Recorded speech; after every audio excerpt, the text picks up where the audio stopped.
News Channel 3 continues our investigation into the fight between Scientology and protesters. Tonight, the second half of our exclusive interview with one of the religion's top leaders. Now, from the desert's news leader, KESQ News Channel 3 HD at 11.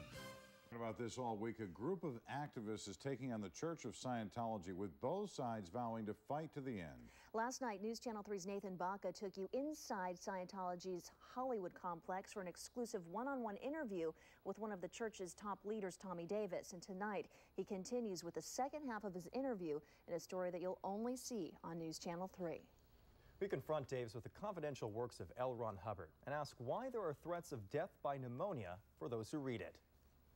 Somebody from the Village Voice apparently said that the Church of Scientology is about, quote, ridding the body of space alien parasites. And your reaction but then and now is what exactly to that claim? You know, here's the thing. There are outrageous claims out there on the internet about what Scientologists believe.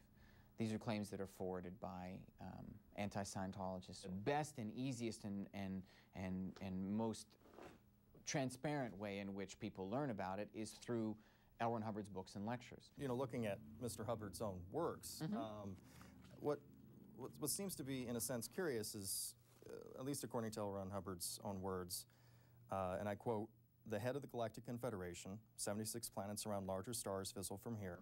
I can stop you. Okay. I know what you're talking about. Okay. I'm familiar with the material. I think what you're getting at is that the confidential scriptures of the church. Well, this is about the fundamentals. And in the practice this is not about the fundamentals of your belief, though. This comes into the sense of the soul. Right.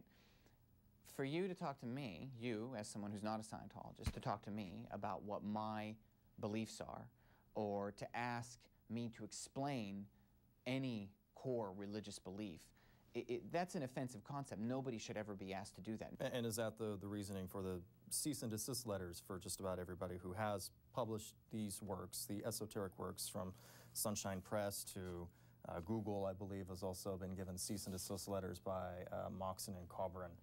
That's the reasoning behind it, correct? Absolutely. Okay.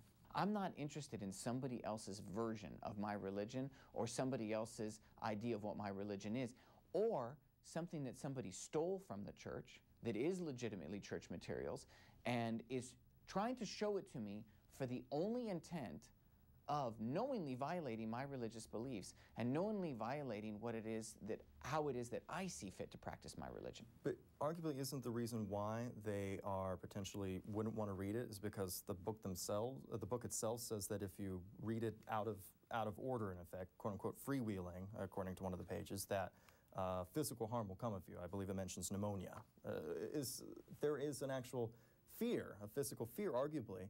There is a physical cause and effect that saying that if you read this before you're ready for it, then physical harm will come of you. I've read, though arguably not understood, much of OTs 3 through 6. According to this, as I read it, I should have had some sort of kill switch turned on me and I should have died of pneumonia. Why am I not dead yet? Here we're going to the basic fundamental point that I'm trying to make, okay?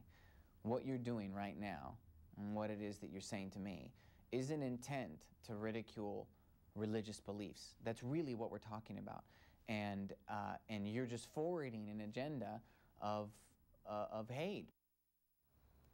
But when it comes to an agenda of hate, there is one passage from the confidential scripture of L. Ron Hubbard that caught our attention.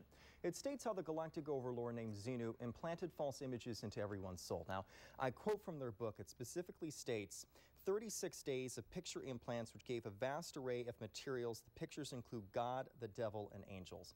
In other words, the Abrahamic religions, that's Christianity, Judaism, and Islam, they all have God, the devil, and angels in some form or another. Now, according to this high-level Scientology book, those are basically implanted images from an extraterrestrial dictator. So some of our viewers may find that offensive or hateful in a sense. Now, News Channel 3 is continuing its investigation of what's going on at Scientology's local headquarters. Now, the former marketing director and the former security chief are speaking out about what is their accounts of what is going on at the Hemet location. They are basically saying that there are human rights abuses and possession of heavy weapons at the location in Hemet. So we're working to air those stories next week, we have been receiving hundreds of news tips by email and over the phone over the past few days, so it's taking us a while to basically sort through all those tips to investigate those. Now, the government does give the Church of Scientology tax-exempt status, just Yes. like any other church. That's correct. But it has been challenged in the past. It has. For a while, throughout the 70s and the 80s, the IRS was going after the Church of Scientology to the point where L. Ron Hubbard himself, the creator, was basically on international waters. But during the 90s, the church did get IRS tax-exempt status, which was controversial for some, but they have maintained that they deserve that tax-exempt status, and they continue to hold that status to this day. Okay, interesting series of reports. We'll have more. Thank you, Nathan. Thanks.